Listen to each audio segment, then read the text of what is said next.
संचालक मी आज इथे अमरावतीमध्ये कलेक्टर ऑफिसमध्ये आलेलो आहे आणि इथे आंबेडकरवादी मंडळी खूप संख्येनं जमा झालेली आहेत. तर आपण जाणून घेऊया की ही मंडळी ह्याकरता कशाकरता आलेली आहेत ते आपण जाणून घेऊ.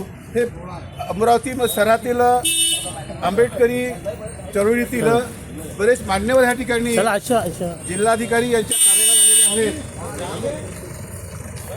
तर आपण जाणून घेऊया की हे तमाम मंडळी आहेत करता कशा निमित्त आलेले आहेत.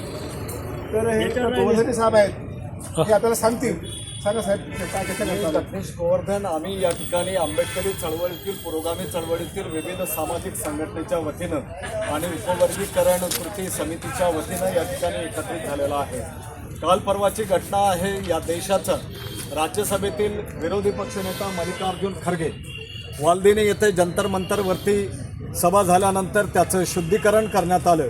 जरी या देशामध्ये आज आम्ही 15 ऑगस्ट 80वा स्वातंत्र्य दिन साजरा केला, परंतु ही मानसिकता, जातीवादी मानसिकता जर या देशातून नष्ट होत नसेल, आज स्वातंत्र्य मिळून या देशाला 80 वर्ष झालेत, परंतु या देशातून जातीवाद नष्ट होत नाही आणि मनुवादी प्रवृत्ती जर नष्ट होत नसेल, जर या देशाचा खासदार आणि विरोधी पक्षनेता राज्यसभेचा जर मल्लिकार्जुन खरगे यांचं जर शुद्धीकरण केलं जात असेल, तर हा जातीवाद किती भयानक आहे.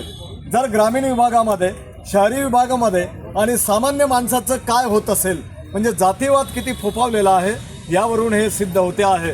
आज आम्ही सर्व अमरावतीकर आणि विविध संघटनेच्या वतीनं या जिल्हाधिकारी कार्यालयामध्ये एकत्रित होऊन या घटनेचा आम्ही निषेध करतो आहे, या मनुवादी प्रवृत्तीचा जाहीर निषेध. तर आपण काय म्हणाल? तर प्रश्न असा आहे की भारतीय संविधानामध्ये मूलभूत अधिकार आहे, फंडामेंटल राईट, आर्टिकल 17, जो प्रत्येक नागरिकाचा मूलभूत अधिकार आहे, तो कोणी व्हायलेट करू शकत नाही. परंतु या देशाच्या सर्वोच्च सभागृह, राज्यसभा हे सर्वोच्च सभागृह आहे, याचा विरोधी पक्ष होता आणि तो एका सार्वजनिक कार्यक्रमात जातो, पण तो एका वंचित वर्गाचा म्हणजे शेड्यूल कास्ट असल्यामुळे तो एका कार्यक्रमात गेल्यानंतर तो त्या ठिकाणी बसतो. तो उठून गेल्यानंतर विधिवत गाईचं मूत्र वगैरे वगैरे अयोग्य गोष्टीच्या मार्फत असं दाखवण्यात येते की क्षुद्र व्यक्ती आलेला आहे, अस्पृश्य आलेला आहे, त्याचं ते धुण्यात येतं म्हणजे ते आसन. याचा अर्थ की भारतातल्या व्यक्तीचा फंडामेंटल राईट हा मुद्दा काही फक्त शेड्यूल कास्ट होता मर्यादित नाही. या देशाचा प्रत्येक नागरिक हा फंडामेंटल राईटनुसार सुरक्षित आहे संविधानाने. जे लोक संविधानाला मानतात त्यांनी लक्षात द्यावं की आज ही परिस्थिती विरोधी पक्ष नेत्यावर आली आहे, कारण तो शेड्यूल कास्टचा आहे. तुमच्यावर पण येणार आहे, कारण द्रोणाचार्य भी जिंदा है और जातिभेद करना उसका धंधा है, इसको रोकना पडेगा. यासाठी निवेदन निषेध झाले पाहिजे. आम्ही भारतीय संविधानानुसार या गोष्टीचा निषेध करतो, त्यासाठी हे निवेदन. अस्पृश्यतेचं निर्मूलन या देशातून झालं पाहिजे, परंतु आज 80 वर्ष होऊन देखील या देशातून अस्पृश्यतेचं निर्मूलन झालेलं नाही. आज देखील विरोधी पक्षांचे जे नेते आहेत, खडगे, मी तोपर्यंत यांच्या ज्या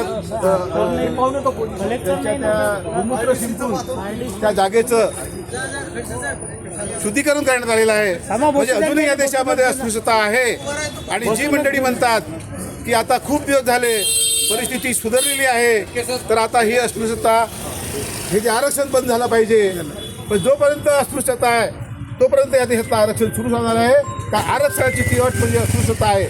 ते वकील साहेब आहेत, आपलं मत ह्याबद्दल. नाही या ना कलेक्टरला 2 मिनिटात सांगा.